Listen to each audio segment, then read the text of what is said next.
मी आज आत्महत्या करणार आहे कारण माझ्याकडं कोणतंच काम नाही आहे आणि असंच योगायोगाने काम आलं. मग जाण्यासाठी गाडीत पेट्रोल नव्हतं. मग विचार केला की मम्मीकडे 2 चांदीचं दात आहे.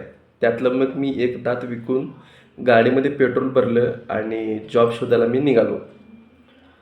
जॉब शोधून येऊन जाऊनच गाडीतलं पेट्रोल संपलं. मग मी विचार केला की आता चोरी करूनच मग आता आपण पेट्रोल भरूया. आणि मग मी असं चोरी करायला गेलो आणि असं भिंतीवरून चढताना एकदम पाय घसरला आणि मी एकदम खाली पडलो.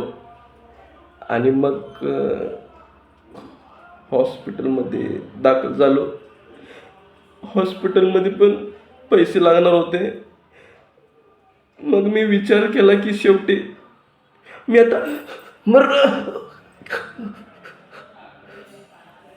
आले काय बरोबर व्हिडिओ बघ पाठव. व्हायरल झाला तर पैसे मिळतील आणि मग तिची CNG गाडी घेऊया.